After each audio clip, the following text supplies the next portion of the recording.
வணக்கம் ஃப்ரெண்ட்ஸ், நான் உங்கள் உமா. எல்லாம் எப்படி இருக்கீங்க? உங்களுக்காக இன்றைக்கி ஒரு சூப்பரான ரெசிபி தான் செஞ்சு காட்ட போகிறேன். என்னன்னு தெரியுதுங்களா?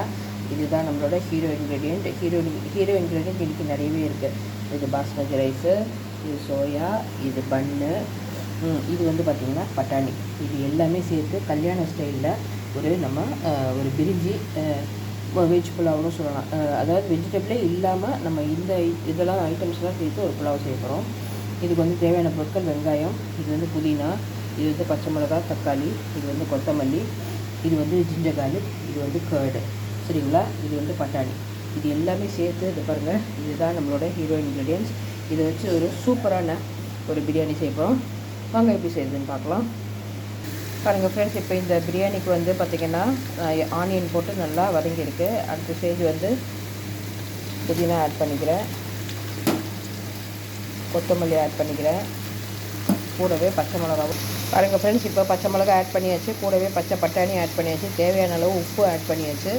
இது வந்து கொஞ்சம் தான் ஆட் பண்ணியிருக்கேன். அதுக்கப்புறம் நம்ம இன்னும் தேவையான அளவு உப்பு அப்புறமா நம்ம சேர்ப்போம். எவ்வளோ பத்தலையோ அவ்வளோக்கு உப்பு சேர்த்துக்கலாம். இப்போ வந்து இது நல்லா வதங்கட்டும். கூடவே வந்து இப்போ நம்ம இஞ்சி பூண்டு பேஸ்ட்டும் சேர்த்துடலாம். பாருங்கள் ஃப்ரெண்ட்ஸ், இதில் இஞ்சி பூண்டு வெங்காயம் அதுக்கப்புறம் கொத்தமல்லி புதினா இது எல்லாமே சேர்த்து அடித்து வச்சுருக்கேன். இது நல்லா இந்த பேஸ்ட் வந்து எதுக்காக நம்ம இப்படி அடித்து சேர்க்குறோம் அப்படின்னு கேட்டிங்கன்னா, இது வந்து பிரியாணிக்கையோட நெக்ஸ்ட் லெவலுக்கு கொண்டு போகும். சரிங்களா? அந்த ஃப்ளேவர், அந்த அரோமாலாம் ரொம்ப நல்லாயிருக்கும். அதனால் இந்த மாதிரி நீங்கள் அடித்து சேர்த்துக்கோங்க. பாருங்கள் ஃப்ரெண்ட்ஸ், இப்போ இந்த பேஸ்ட் வந்து நல்லா ரெடி ஆகிட்டுருக்கு. இந்த மசாலா இப்போ வந்து தக்காளி வந்து நல்லா நான் அடித்து வச்சுருக்கேன் மிக்சியில். அதையும் வந்து இப்போ சேர்த்து நல்லா கிளறி விட்டுடலாம். இது எதுக்காக அப்படின்னா, உங்களுக்கு பிரியாணியோட ஃப்ளேவரை இன்னும் நல்லா என்ஹான்ஸ் பண்ணி கொடுக்கும்.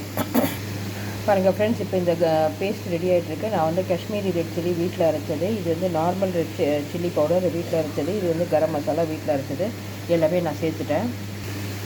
பாருங்கள் ஃப்ரெண்ட்ஸ், இப்போ வந்து நான் இதோட தயிர் ஆட் பண்ணியிருக்கேன். இந்த தயிர் ஆட் பண்ணிவிட்டு நல்லா இந்த கிரேவி வந்து இதோட வந்து இது ஒரு 10-15 மினிட்ஸ் வந்து இந்த கிரேவி இதை வந்து நீங்கள் டிஸ்டர்ப் பண்ணக்கூடாது. அப்படியே நல்லா எண்ணெய் பிரிஞ்சு வர வரைக்கும் இது நல்லா ரெடி ஆகணும். தயிர் நல்லா கலந்து விட்டுட்டு இது 15 மினிட்ஸ் டிஸ்டர்ப் பண்ணாதீங்க. இது வந்து நல்லா எண்ணெய் பிரிஞ்சு வரணும். பார்த்திங்களா ஃப்ரெண்ட்ஸ், பிரியாணி பேஸ் எந்த அளவுக்கு ரெடி ஆகிருக்கு. இப்போ வந்து இதில் எடுத்து வச்சுருக்கேன், இங்கே வேக வச்சுருக்கேன் சோயாவை ஆட் பண்ணிக்கலாம். ஆட் பண்ணி நல்லா கிளறி விட்டுருங்க. பாருங்கள் ஃப்ரெண்ட்ஸ், இப்போ 1 டம்ளர் to 1.5 டம்ளர் வீதம் தண்ணி ஊற்றிருக்கேன். இது வந்து நல்லா இப்போ கொதித்து வரணும். கொதித்த பிறகு அரிசி சேர்த்துடலாம். பாருங்கள் ஃப்ரெண்ட்ஸ், இப்போ தண்ணி நல்லா கொதிச்சுட்ருக்கு. இந்த ஸ்டேஜில் ஊற வச்சுருக்க அரிசி சேர்த்துக்கலாம். பாருங்கள் ஃப்ரெண்ட்ஸ், வறுத்து வச்சுருக்க பண்ணை போட்டு இப்போ பிரியாணியை தம் போட போகிறோம். 20 நிமிஷம் கழிச்சு ஓப்பன் பண்ணி பார்க்கலாம்.